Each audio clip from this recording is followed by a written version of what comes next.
The sun cast an eerie glow over the empty hallways of Westfield High as Denzel walked through the front doors for the last time. It was the final day of his senior year, and while most of his classmates were excited about the future, Denzel couldn't shake the feeling that something was off. As he made his way to his locker, he noticed a strange silence that hung in the air. The usual chatter and laughter of students were absent, replaced by an unsettling stillness. Denzel shrugged it off, assuming that everyone was just as nervous about the future as he was. He reached his locker and began to clean it out, tossing old papers and textbooks into the trash. As he worked, he heard a faint whisper coming from behind him. He turned around, but there was no one there. Denzel felt a chill run down his spine as he realized that he was completely alone in the hallway. Suddenly, the intercom crackled to life, and a voice that Denzel didn't recognize began to speak. "Attention all students," the voice said. "Please report to the auditorium immediately for a mandatory assembly." Denzel frowned. There hadn't been any mention of an assembly before, and he couldn't imagine what it could be about on the last day of school.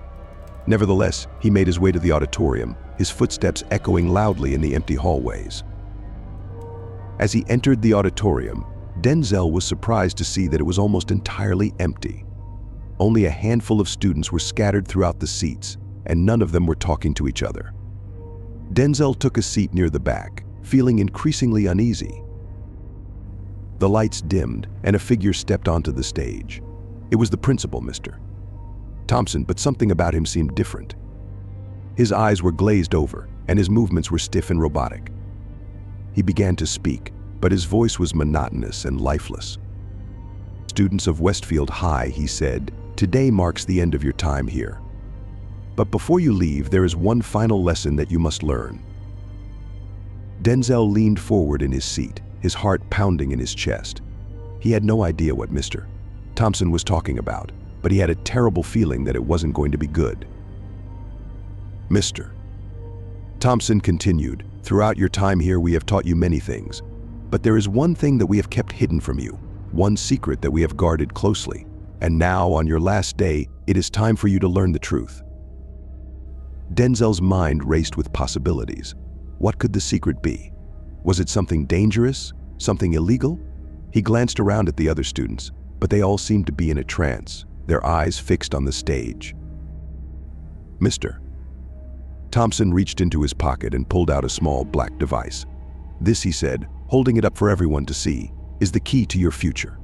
With this device, you will be able to unlock the true potential of your mind, to access knowledge and power beyond your wildest dreams." Denzel's eyes widened. He had never seen anything like the device before, and he had no idea what it could do. But something about the way Mr. Thompson was talking made him feel uneasy. "But there is a price to pay, Mr. Thompson continued, his voice growing darker. "In order to use this device, you must first prove your loyalty to the cause.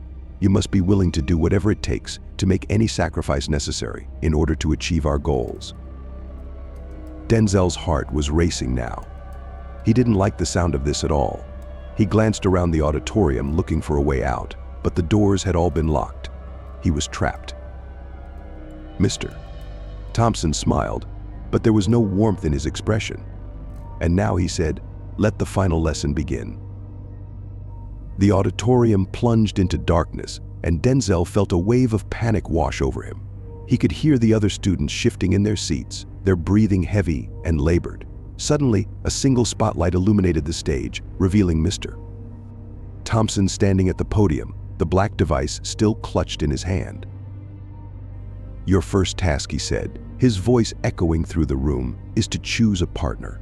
Someone you trust, someone you would be willing to do anything for." Denzel's mind raced. He didn't have many close friends at Westfield High, and the idea of choosing someone to partner with for some unknown, potentially dangerous task filled him with dread. He glanced around the auditorium, trying to catch someone's eye, but everyone seemed to be avoiding his gaze. Finally, he felt a tap on his shoulder. He turned to see a girl he recognized from his English class, Sarah, looking at him with wide, frightened eyes. "Denzel," she whispered, "I don't know what's going on, but I'm scared. Can we be partners?" Denzel hesitated for a moment, but then nodded. "Sure," he said, trying to keep his voice steady. "Let's stick together." "Mister."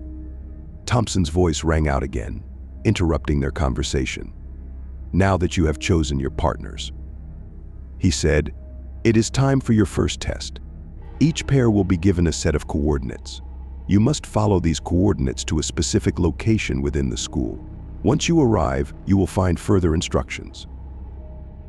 Denzel and Sarah exchanged a nervous glance as a piece of paper was passed down their row. Denzel unfolded it with shaking hands and read the coordinates: North Wing, room 217. "I don't understand," Sarah whispered. "What's in room 217? Denzel shook his head. "I don't know," he said, "but I guess we're about to find out." As they made their way out of the auditorium and towards the North Wing, Denzel couldn't shake the feeling that they were being watched. The hallways were still eerily silent, and every shadow seemed to hold some hidden danger. When they reached room 217, they found the door slightly ajar. Denzel pushed it open, his heart pounding in his chest. Inside, the room was dark, but he could make out the shapes of desks and chairs. In the center of the room, illuminated by a single beam of light, was a small wooden box. Sarah grabbed Denzel's arm, her fingers digging into his skin. "What is that?" she asked, her voice trembling. Denzel swallowed hard. "I don't know," he said, "but I think we're supposed to open it." They approached the box cautiously, as if it might explode at any moment. Denzel reached out and lifted the lid, his hands shaking. Inside, there was a single piece of paper with a message written in black ink. "Congratulations," the message read.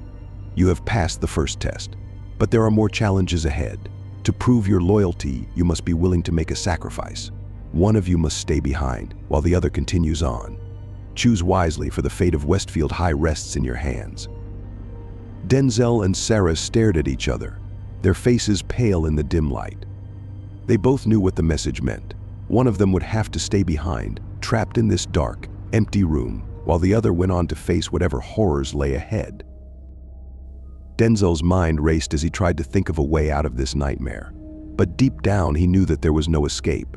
They were trapped in a game that they didn't understand, with rules that they couldn't comprehend. And as he looked into Sarah's eyes, he knew that he would do whatever it took to protect her, to keep her safe, even if it meant sacrificing himself. The seconds ticked by, each one feeling like an eternity. Finally, Denzel spoke, his voice barely above a whisper. "I'll stay," he said, his heart heavy with fear and regret. "You go on, Sarah. Find out what's really going on here. And whatever happens, don't look back." Sarah's eyes filled with tears, but she nodded. "I won't forget this, Denzel," she said, her voice choked with emotion. "I won't forget what you're doing for me." And with that, she turned and ran out of the room, leaving Denzel alone in the darkness, with only his thoughts and the sound of his own racing heart for company.